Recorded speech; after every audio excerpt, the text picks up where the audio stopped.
नमस्कार, आप देख रहे हैं HN 24/7 और मैं हूं आपके साथ निशि भाटिया। बुलेटिन की शुरुआत करेंगे उत्तर प्रदेश से आई कुछ खास खबरों के साथ। लखनऊ में मुख्यमंत्री योगी आदित्यनाथ ने आवास में और शहरी नियोजन विभाग की समीक्षा बैठक की। इस बैठक में उन्होंने विकास प्राधिकरण में लंबित भवन मानचित्रों के मामले में जानकारी ली है। वहीं सीएम ने अधिकारियों को निर्देशित किया है और कहा कि मानचित्र से जुड़े मामलों में बार बार आपत्तियां लगाए जाने पर अनुचित ये नहीं है और इसे सरल तरीके से एक ही बार में निरस्त किया जाए और इस तरह के जो भी मामले लंबित हैं एक समय सीमा तय करके उनका निस्तारण किया जाए। साथ ही सीएम ने मेट्रो परियोजनाओं की प्रगति के बारे में भी जानकारी ली।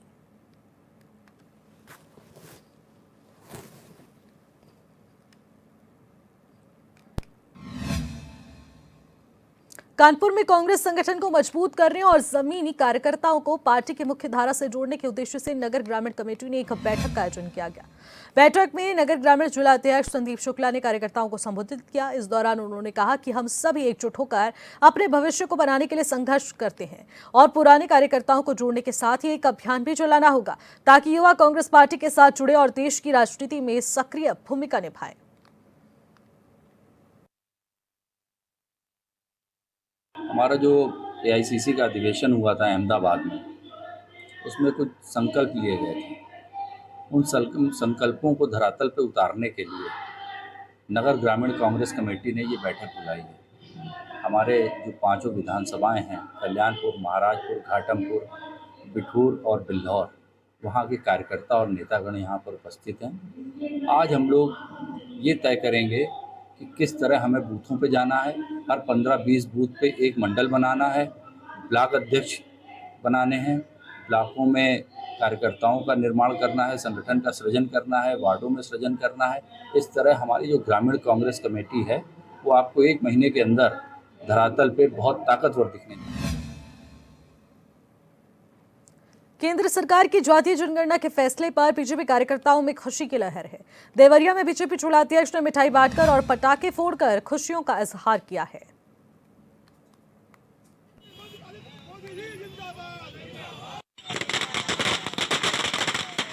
भारतीय जनता पार्टी देवरिया जनपद के तरफ से पिछड़ा मोर्चा द्वारा और भारतीय जनता पार्टी के हमारे सभी कार्यकर्ताओं के द्वारा देश के ऐसे प्रधानमंत्री नरेंद्र मोदी जी ने जो भारतीय जनता पार्टी के तीसरे बार प्रधानमंत्री बने हैं, आज उन्होंने देश में जाति जनगणना के लिए जो घोषणा कर दिया, आज आप देख रहे होंगे कि पिछड़े समाज के अंदर, आम जनता के अंदर कितना हर्ष और उल्लास है। पिछली सरकारें कांग्रेस की 10 साल हुकूमत की 65 साल तक लगातार करती रही, लेकिन केवल जाति जनगणना की बात करती थी। लेकिन भारतीय जनता पार्टी ने कथनी और करनी में यही अंतर है कि जो मैं कहता हूँ वो करता हूँ। इस बात को नरेंद्र मोदी ने घोषणा करके दिखला दिया। इसलिए भारतीय जनता पार्टी देवरिया जनपद की तरफ से नरेंद्र मोदी को धन्यवाद। खबरों में आगे बढ़ेंगे। गोंडा जिला में बना मान्यता वाले शैक्षणिक संस्थानों पर प्रशासन ने कड़ा रुख अपनाया है। जिलाधिकारी ने अधिकारियों को अमान्य स्कूल और मदरसों को बंद करने के निर्देश जारी किए हैं। डीएम नेहा शर्मा ने 20 मदरसे सहित 163 स्कूलों को सील और बंद करवाकर FIR दर्ज करने के आदेश दिए हैं। इसको लेकर जिलाधिकारी ने तहसीलदार, थानाध्यक्ष और खंड शिक्षा अधिकारियों को पत्र भी जारी किए हैं और 15 दिनों के अंदर कार्रवाई कर रिपोर्ट देने को कहा है।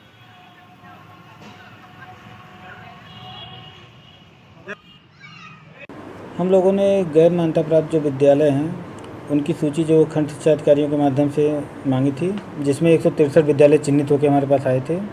उन विद्यालयों को मान्यता न होने की स्थिति में बंद कराकर नज़दीकी प्राथमिक विद्यालयों में नामांकन बढ़ाने हेतु कार्य किया जा रहा है, जिसके लिए जो जिलाधिकारी महोदय के स्तर से पत्र निर्गत किया गया है। उसमें लगभग जो हमारे पास सूची आई है उसमें लगभग 20 मदरसों के नाम से गैर मान्यता प्राप्त विद्यालय संचालित हैं। तो उनको देख के सूची में देखते हुए उनके ऊपर अगर मान्यता नहीं है तो उसके ऊपर कार्रवाई की जा रही है। ऐसे विद्यालयों में जो प्रबंधक और द्वारा जो अब गैर मान्यता प्राप्त बिना सूचना के, बिना मान्यता लिए विद्यालय का संचालन कराया जा रहा है, उनके खिलाफ जो है विधिक कार्रवाई की जाएगी। संतकबीर नगर में धनघटा में निर्माणाधीन उप निबंधक कार्यालय पर वकीलों ने तालाबंदी कर दी और मौके पर पहुंचे CO और SDM को बंधक बना लिया गया। वकीलों ने तहसील परिसर में ही उप निबंधक कार्यालय बनवाने की मांग की है। आपको बता दें कि पिछले 6 महीने से वकील अपनी मांग को लेकर धरना प्रदर्शन कर रहे थे और इसी को लेकर आज ये विरोध प्रदर्शन किया गया।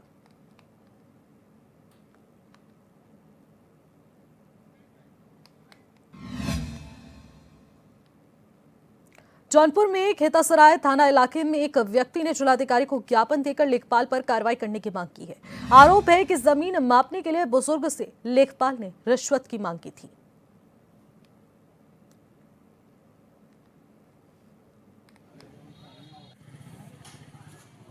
रास्ते का मामला है 105 और 106। लेखपाल उसको खाली कराने के लिए 1 लाख रुपए की डिमांड कर रहे थे और हमारी 107 नंबर चक है, उसमें बाउंड्री बनी हुई थी 10 फुट ऊंची ईंटे की दीवार।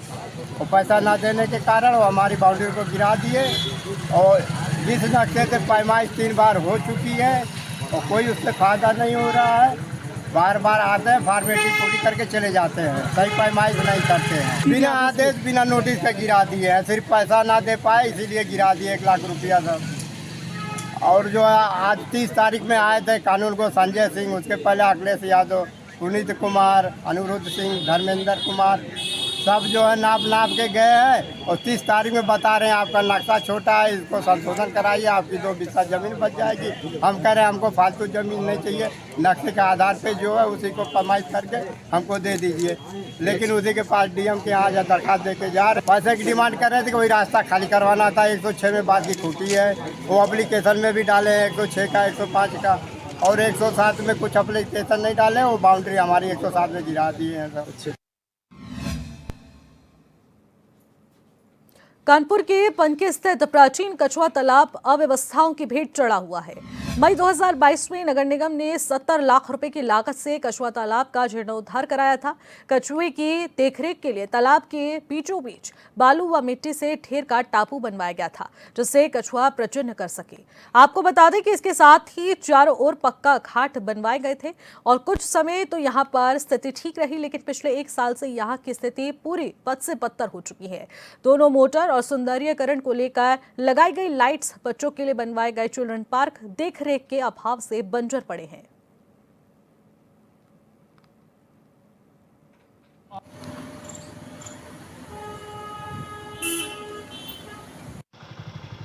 ये मामला संज्ञान में आया है मेरे पनकी तालाब का।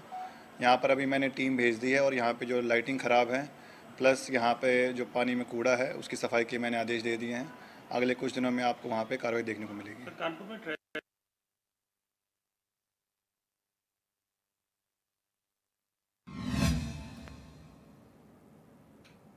कानपुर में राज्य कर विभाग ने ट्रांसपोर्ट नगर स्थित सुपारी कारोबार के लिए यहां पर छापेमारी की है। 15 सदस्यों की टीम ने सुपारी कारोबारी के 3 ठिकानों पर छापेमारी की है। छापेमारी के दौरान ट्रांसपोर्ट नगर स्थित गोदाम में लगभग 40 टन सुपारी बरामद की गई है, जिसकी कीमत 125 करोड़ रुपए की बताई जा रही है। सुषमा सिंह ने बताया कि ट्रांसपोर्ट नगर में 1.25 करोड़ रुपए की सुपारी पकड़ी गई है। मौके पर कोई भी स्टॉक रजिस्टर और प्रपत्र नहीं दिखा है, जिस कारण सुपारी को सीज कर दिया गया।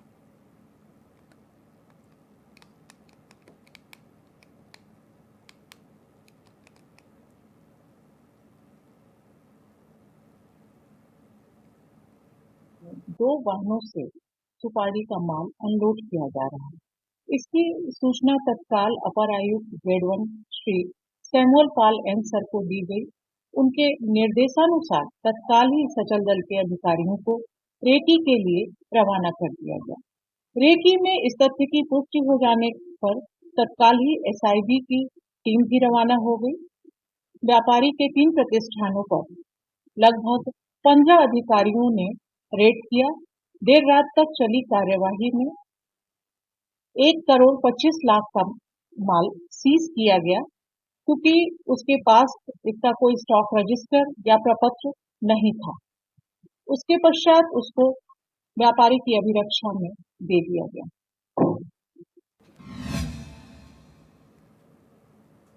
खबरों में आगे बढ़ेंगे। मेरठ नौचंदी थाना क्षेत्र के रहने वाले एक युवक ने एसएसपी ऑफिस पहुंचकर ब्रह्मपुरी क्षेत्र के रहने वाली पिता पुत्र पर ठगी का आरोप लगाया है। पीड़ित ने बताया है कि हज उम्रा को भेजने के नाम पर लाखों रुपए की ठगी और फर्जी वाड़ा यहां पर किया गया है। पीड़ित ने एसएसपी को आरोपियों की तरफ से दी गई एक फर्जी वीजा और टिकट दिखाकर उन पर सख्त कार्रवाई करने की मांग की है। एसएसपी ने आरोपियों पर सख्त कार्रवाई का आश्वासन भी दिया है।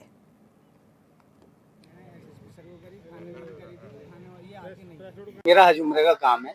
मैंने एक जमजम टूर एंड ट्रेवल जो एरा कॉलोनी N125 में रहते हैं, हाजी नवेद, हाजी इकबाल, हाजी सुहेल, ये तीनों हज उम्रे का काम करते हैं। इन्होंने मुझसे कहा कि मेरे पास 16 सीटें उम्रे के लिए खाली है।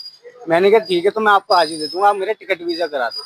मैंने इन्हें 13,55,55 रुपये ऑनलाइन इन्हें दिए और इनसे कहा आप मेरे टिकट वीजा करा दो। इन्होंने मुझे टिकट वीजा कराए फर्जी।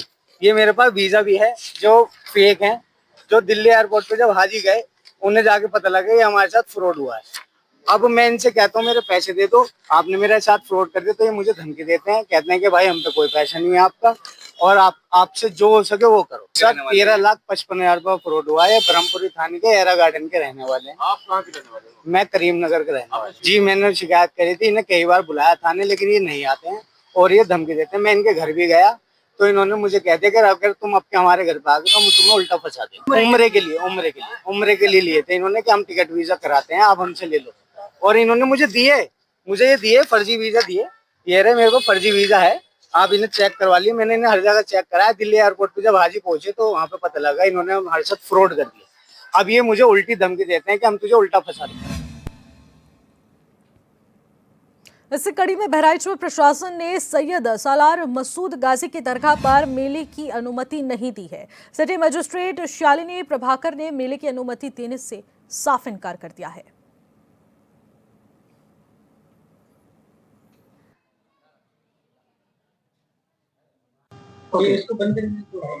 दिनांक 15/4/25 को प्रबंध समिति दरगाह अध्यक्ष के द्वारा जिलाधिकारी महोदया के अध्यक्षता में वार्षिक जेठ मेला आयोजन की बैठक कराए जाने हेतु एक पत्र प्रेषित किया गया था, जिसके क्रम में एडिशनल एसपी नगर, उप जिलाधिकारी सदर, ईओ नगर पालिका व एएपी जिला पंचायत बहराइच से आख्या आउट की गई।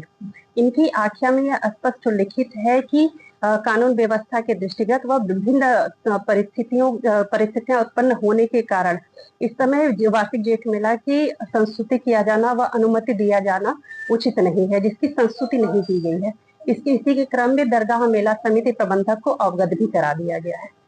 बहराइच में सैयद सालार मसूद गाजी की दरगाह पर जेठ मेले का आयोजन होता रहा है, लेकिन वर्तमान परिस्थितियों जैसे पहलगांव में आतंकी हमला एवं वक्फ बिल संशोधन और विगत में संभल में हुई हिंसा को लेकर जनमानस में विरोध व आक्रोश की स्थिति बनी हुई है।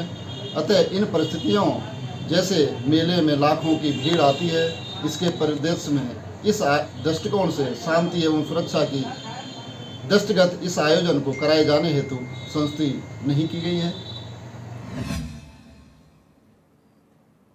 खबरों में आगे बढ़ेंगे। मऊ में कोतवाली क्षेत्र के बेटी बहादुरगंज नगर रोड में एक वीडियो सोशल मीडिया पर तेजी से वायरल हो रहा है, जिसमें एक व्यक्ति ट्रैक्टर की चोरी कर भागता हुआ नजर आ रहा है। पुलिस मामले की जांच पड़ताल में जुटी है।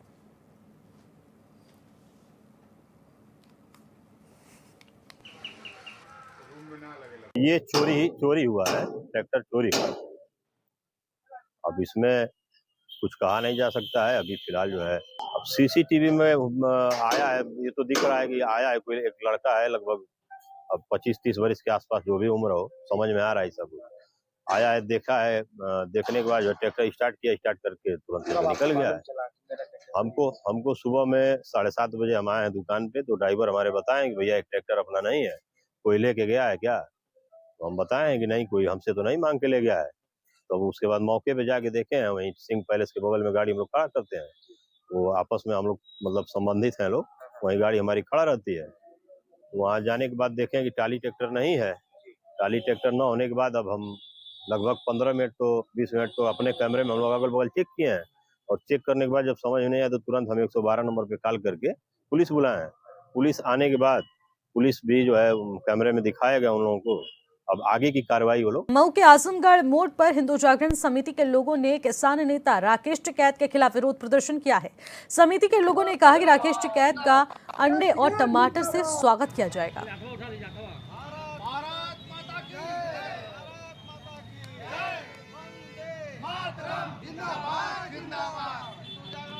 आज मऊ में राकेश टिकैत आ रहे थे, किसान यूनियन के नेता, उनका विरोध करने के लिए हम लोग यहाँ आए हैं।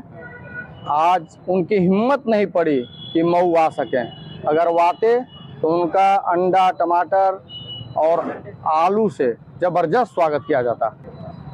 राकेश टिकैत का बयान हमेशा राष्ट्र के विरोध में रहा है, हिंदू हितों के विरोध में रहा है। उनका बयान हमेशा राष्ट्र के परस्पर विरोधी रहा है। इसके विरोध में हम लोग यहाँ आए हैं और उनके कार्यक्रम का विरोध करने के लिए हम लोग यहाँ इकट्ठा हुए हैं। उनको हम किसी भी कीमत पर मऊ की सीमा में घुसने नहीं देते। हमारे हिंदू जागरण समिति की टोलियाँ जगह जगह बॉर्डर पर और अन्य जगहों पर उनका इंतजार कर रही थी, लेकिन मुझे यह ज्ञात हुआ है कि राकेश टिकैत का कार्यक्रम स्थगित हुआ है। वो डर के मारे मऊ नहीं आ पाए हैं।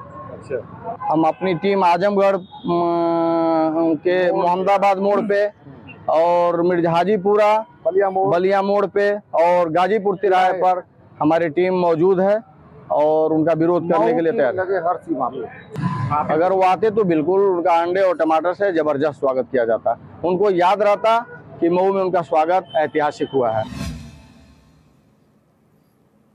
सीतापुर एनसीपी के प्रदेश महासचिव ने जिला विकास अधिकारी को शिकायत पत्र लिखा है, जिसमें आरोप लगाया गया है कि विकासखंड बसवा में तैनात ग्राम विकास अधिकारी अपनी पहचान छिपा रहे हैं। पत्र में कहा गया है कि अभय प्रताप वर्मा जो कि गन्ना और साथ ही साथ ग्राम बन्नी के रहने वाले हैं और लेकिन वो अपनी मूल निवास छिपाते हुए जिला प्रशासन को गुमराह करने की कोशिश कर रहे हैं।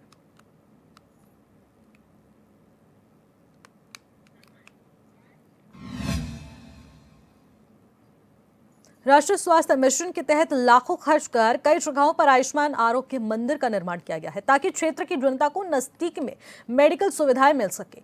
लेकिन सीतापुर के एक ऐसे इलाके में ये हाल बहुत ज्यादा बुरा हो चुका है कि यहाँ पर आरोग्य मंदिर झाड़ियों में तब्दील हो गया है। रिपोर्ट देखिए।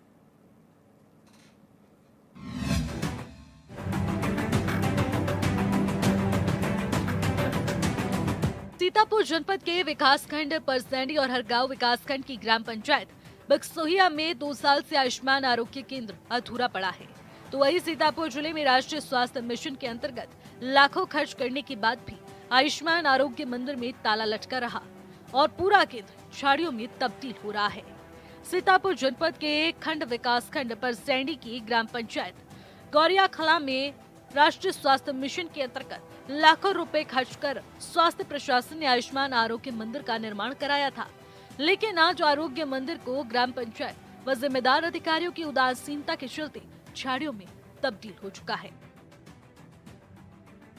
केंद्र सरकार ने राष्ट्रीय स्वास्थ्य मिशन के तहत जो है प्रत्येक सीएससी और पीएससी केंद्रों पर जो है राष्ट्रीय स्वास्थ्य मिशन के तहत जो है आयुष्मान आरोग्य केंद्र जो है उसका निर्माण कराया है। हम आपको बता दें कि सीतापुर ज़िले के अंदर जितने भी सीएससी और पीएससी केंद्र बने हुए हैं वहाँ पर आरोग्य मंदिर जो है केंद्र बनाए गए थे, जिसके तहत जो है सरकार ने करोड़ों रुपए का खर्च किया था। आपको बता दें कि परसैंडी ब्लॉक में कई ऐसे आरोग्य केंद्र जो बने हुए हैं वहाँ पर जंगल और झाड़ियों में तब्दील केंद्र हो चुके हैं।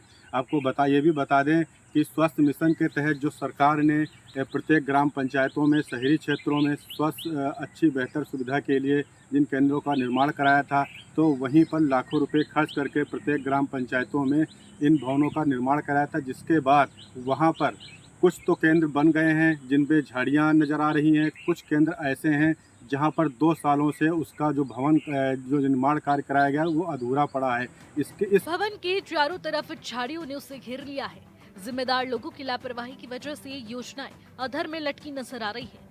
सीतापुर में एचएनएन न्यूज की टीम ने हरगांव विकासखंड ककराही जन औषधि केंद्र का मौके पर जायजा लिया तो देखा कि मौके पर जिन डॉक्टरों की तैनाती की गई है वे महीने में कभी कभार पहुंचते हैं। मौके पर सिर्फ सफाई कर्मी ही मिला। इस मामले पर जब हरगांव सीएचसी अधीक्षक दिनेश त्रिपाठी से बातचीत की गई तो उन्होंने बताया कि 4 लोगों का स्टाफ केंद्र पर तैनात किया गया है। इस मामले में जब मैंने सीतापुर मुख्य चिकित्सा अधिकारी सुरेश कुमार से बात की तो उन्होंने बताया है कि अभी मुझको चार्ज मिला है। इसके बाद जिन केंद्रों पर डॉक्टरों की तैनाती की गई है वहां पर इस तरीके से अगर डॉक्टर नहीं पहुंच रहे हैं ये गंभीर समस्या है। और जिन केंद्रों का निर्माण कराया गया था या जिन केंद्रों पर झाड़ियाँ इस तरीके से वहाँ पे सफाई की जा रही है, स्टाफ की जिन लोगों की कमी है उन लोगों को वहाँ पर पहुँचाएगा। लेकिन एक बात सामने नज़र आ रही है कि इसमें बड़ा घोटाला किया जा रहा है। आपको बता दें कि सीतापुर कि हरगांव ब्लॉक क्षेत्र की ककराही जो पीएससी केंद्र बनाया गया था वहां आरोग्य केंद्र है। उस जगह पर जब एचएनएन न्यूज़ की टीम पहुंचती है तो वहां पर देखा जाता है तो स्टाफ वहां पर नहीं होता है। जो सफाई कर्मी हैं उनके द्वारा जो है दवाई दी जाती है, क्योंकि इस तरीके से जो वहाँ पर दवाई सफाई कर्मियों के द्वारा दी जाती है ये कहीं ना कहीं स्वास्थ्य विभाग की लापरवाही नजर आई है। उत्तर प्रदेश में उप मुख्यमंत्री ब्रजेश पाठक के सख्त निर्देश के बाद भी जिम्मेदार अधिकारी अक्सर आंखों पर पट्टी बांधकर कुंभकर्णी नींद में सो रहे हैं। सीतापुर जिले में राष्ट्रीय स्वास्थ्य मिशन के तहत जो आयुष्मान आरोग्य केंद्र खोले गए हैं उसमें ताला लटका हुआ है। जिन जगहों पर डॉक्टरों की तैनाती की गई वहां सिर्फ खाना पूर्ति करते हुए कभी कभार केंद्र पहुंचते हैं। स्वास्थ्य विभाग के अधिकारी की सिर्फ समीक्षा बैठक कर अपनी रिपोर्ट शासन प्रशासन को पहुंचाकर पल्ला झाड़ लिया जाता है। सूत्र बताते हैं कि जो आयुष्मान आरोग्य केंद्र पर दवाइयां भेजी जाती हैं उसमें बड़े पैमाने पर स्वास्थ्य विभाग की मिलीभगत से दवाइयों की कालाबाजारी की जा रही है, जिसके चलते समूचे सीतापुर जिले की ग्राम पंचायतों में झोला छाप डॉक्टरों की भरमार देखने को मिलती है। एचएनएन न्यूज़ 24/7 के लिए अजय सिंह की रिपोर्ट।